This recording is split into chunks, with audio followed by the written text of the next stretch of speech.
اللہ تعالیٰ کو کوئی ایک عمل پسند آ جائے اور اس پہ ہماری بخشش ہو جائے، وہ جو ایک عمل لمبی زندگی اور تو اس میں یہ انڈرسٹینڈنگ بنی کہاں سے؟ پرابلم تو یہی ہے. اور اگر یہ شاید ہے تو دوسری شاید بہت خطرناک ہے، دوسری شاید کی دوسری سائڈ. چونکہ قرآن نے یہ نہیں کہا تمہاری، یہ نہیں کہا ہوا کہ تمہاری ایک کوئی ادا پسند آ گئی تو ٹھیک ہے تو تم سارا بخش دے گا، لیکن قرآن نے یہ کہا ہوا کہ ان کے سارے اعمال ضائع کر دیں. اللہ نے ہوشیار رکھا ہوا تاکہ فوجی الرٹ رہے، مستی میں نہ چلا جائے. لیکن فوجی پھر بھی مستی میں ہی چلا گیا. بات غور کریں، دیکھیں اگر آپ سوچیں گے نا پھر آپ کو پھر آسان ہے. تو سوچنا نہیں چاہتا اس کے لیے پہاڑ ہے. وہ کی ہو گیا یار مولوی صاحب کی کہہ رہے ہیں. ٹھیک ہے، بات یہ ہے کہ انسان سوچے کہ میرے جو ذہن میں نظریہ ہے یہ آیا کہاں سے؟ آیا وہ آنے کا طریقہ ٹھیک ہے یا ٹھیک نہیں ہے؟ ایک بندہ برین واش ہو کر بم بارود والی جیکٹ پہن کر بے گناہ بچوں کو، عورتوں کو، بوڑھوں کو جا کے قتل کر دیتا ہے اور اس نیت سے کرتا ہے کہ میں خدا کی رضا کے لیے کر رہا ہوں. اور حقیقت بھی یہی ہوتی ہے. قیامت کے دن اللہ سے کہے یا اللہ میں تو دین سمجھ کے کر رہا تھا، اللہ کیسے پکڑے گا اس کو؟ سوچ، یہی سے پکڑے گا کہ جب تو کر رہا تھا تو اس وقت تو پکا ہو گیا تھا کہ یہ اللہ کی رضا ہے. یہ تو نے پتہ کہاں سے کیا تھا کہ اللہ کی رضا یہ ہے؟ جی غلط ہے. ایک ٹکے کی حیثیت نہیں ہے اس کی جو اندھا دھن دیکھا دکھایا ایمان ہوتا ہے. یہ اندھا دھن جو ایمان ہے یہی تو فرقہ واریت کا سبب ہے. آپ اس سے جا کے پوچھیں اس سے دلیل مانگیں، دلیل سے کوئی نہیں کہے گا تم گندے ہو، بس ہمیں تو یہی پتہ، ہم اچھے ہیں تم گندے ہو، یہ دلیل ہے اس کی. شیعہ عوام ہو، اہل سنت عوام ہو، زیادہ تر ایسے ہی. تو اللہ کیوں فرق کرے ان میں؟ بتائیں کیوں فرق کرے؟ اس کا مزاج بھی وہی ہے دین کے بارے میں، اس کا مزاج بھی وہی ہے. وہ اس کو دین سمجھ رہا ہے، یہ اس کو دین سمجھ رہا ہے، دونوں غیر سنجیدہ ہے. کیوں اللہ ڈفر کرے؟ بتائیں. اللہ تو دونوں اللہ کی مخلوق ہے. یہودی فکر یہی تو ہے کہ ہم فیورٹ ہے اللہ کی، ہم فیورٹ ہے باقی سارے جہنم کے لیے. یہی تو یہودی فکر ہے. اسی سے تو فرقہ بنتا ہے کہ اس کے ادھر سوچو گے تو تمہاری جنت مشکوک ہو جائے گی. جنت کے اندر اس کو لگتا ہے کہ وہ میں تو اندر گیا، میں جا چکا تھا، مجھے باہر نکال دیا. تبھی تو اسلام کا، تبھی تو دین کا کام خراب ہوتا ہے، اور تبھی تو کام خراب ہوا ہے. آپ غور کریں، اصل وجہ یہی ہے. جو صرف اپنے بندے کی بات سن رہا اور اس کو جو وہ اس کو کھلا رہا ٹافیاں کہ تو یوں تیرے یوں گناہ معاف، تو یہ کر، تیرے ہر ایک کے پاس یہ چیزیں موجود ہیں، ہر مسلک کے پاس موجود ہیں. جو نہیں سوچتا، جو غور نہیں کرتا کہ مثلاً یہ اسی قسم کا، تو کیسے اس ہدایت کی طرف جائے گا؟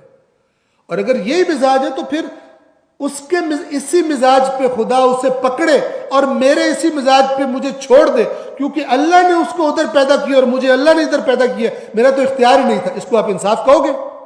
اس کو نہیں کہو گے انصاف. لہذا جو آپ کو سمجھ آ رہا ہے کہ انصاف نہیں ہے، اللہ پہ کیوں وہ الزام لگاتے کہ وہ بے انصافی کرے گا اور وہ ظالم ہے؟ اور یہ وہ باتیں کہ جن کے بارے میں نوجوان نسل سوچنے لگتی ہے تو پھر بے دین ہو جاتے ہیں، کہتے ہیں ظالم اللہ نہیں چاہیے ہمیں. حالانکہ ظالم ہم تھے، اللہ ظالم نہیں تھا، اس کی ساری مخلوق. اور جب دین کے بارے میں عاقلانہ رویہ ہوگا تو یہ جو فرقوں کی ڈگڈگیاں یہ ختم ہو جائیں گی. شیعہ ہو، اہل سنت ہو، بریلوی، لوگ سنجیدگی سے قرآن پڑھنا شروع کر دیں اور اس ڈھکوسلے میں نہ آئے کہ جناب وہ جو بزرگ تھے ان کو زیادہ اچھا پتا تھا. غور کرے، سوچے اور ان سے کہے ہمیں سمجھاؤ، یہ لکھا ہوا ہے نا، یہ تو یہی کہہ رہے ہیں نا، سمجھاؤ اس کے خلاف کیسے. وہ کہے بزرگان نے یوں فرمایا کہ بزرگان پاس رکھو اپنے، اللہ سب سے بڑا بزرگ ہے.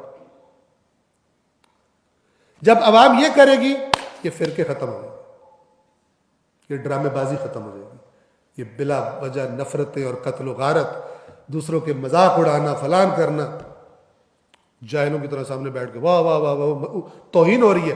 جس کام سے اہل بیت نے منع کیا وہ کر رہے ہیں. سمجھ رہے اس سے دین کی خدمت ہو رہی ہے اور اس سے اہل بیت اطہار کی رضا حاصل ہو رہی ہے. سبحان اللہ. جہالت در جہالت در جہالت. اور یہ بھی نہیں دیکھ رہے کہ دنیا میں حشر کیا ہو گیا مسلمانوں کا. اللہ نے چھین لی عزت, اللہ نے چھین لیا اقتدار دنیا کا, دنیا اور ہاتھوں میں, دوسروں کے ہاتھوں میں. یہ اللہ کب کرتا ہے؟ یہ اللہ اس قوم کے ساتھ کرتا ہے جس نے اللہ کی دی ہوئی چیز کی قدر کرنا چھوڑ دی ہوتی. یہ قرآن نے بتایا ہوا کہ پہلوں کو ہم نے دی, جنہوں نے نہیں قدر کی ہم نے ان سے چھین لی, اور اب ہم تمہیں دے رہے ہیں تاکہ دیکھیں تم کیا کرتے ہو. مسلمانوں نے کیا پرفارمنس دیا, آج کیا پرفارمنس ہے مسلمانوں نے. جو سوچے گا, شہید مرتضیٰ مطہری رضوان اللہ تعالی علیہ, انہوں نے ایک شعر کوٹ کیا اپنی, ان کی کتاب ہے اگر میں غلطی نہ کروں نظام تعلیم و تربیت در اسلام, اسلام کا نظام تعلیم تربیت. اس میں وہ ایک بات کرتے ہیں شعر, اس کا معنی یہ ہے کہ جو ہر کے او بیدار تر پردرد تر, جو جتنا بیدار ہے اتنا درد اس کو محسوس ہوتا ہے. بیدار تر یعنی جو جتنا زیادہ بیدار ہے, پردرد تر اتنا زیادہ وہ پردرد, دردوں سے بھرا ہوا ہے. ہر کے او ہوشیار تر, ہر وہ کہ جس کا ہوش زیادہ ہے, ہوشیار ہے, الرٹ ہے, چیزوں کو دیکھ رہا ہے, غافل نہیں ہے, مست نہیں ہے. رخ زرد تر, اس کے چہرے کا رنگ اتنا پیلا ہے کہ کیا ہو گیا بھائی, کیا فراڈ ہو گیا, کیا گھپلا ہو گیا, کہاں آ گئے ہم. کبھی اے نوجوان مسلم تدبر بھی کیا تو نے, وہ کیا گردو تھا تو جس کا ہے ایک ٹوٹا ہوا تارا. علامہ اقبال چونکہ زیادہ توقعات نوجوانوں سے ہوتی ہیں, تو کبھی اے نوجوان مسلم تدبر یعنی غور کیا, تدبر وہی قرآن والا, پیچھے مڑ کے دیکھا, کبھی غور کیا, وہ کیا گردو تھا تو جس کا ہے ایک ٹوٹا ہوا تھا. کتنا آسمان تھا اونچا جہاں سے ٹوٹ کے تو یہاں پستی میں گرا پڑا. تو نے پیچھے مڑ کے دیکھا یا ایسی مٹی کو چاٹنے پہ تجھے لگا دیا. شکایت ہے مجھے یا رب خدا بندان مکتب سے, سبق شاہین بچوں کو دے رہے ہیں خاک بازی کا.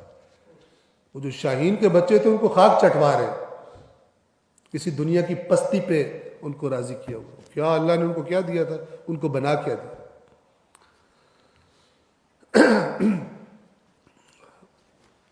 خدا بند عالم اس حقیقی دین کو سمجھنے کی ہم سب کو توفیق عطا فرمائے.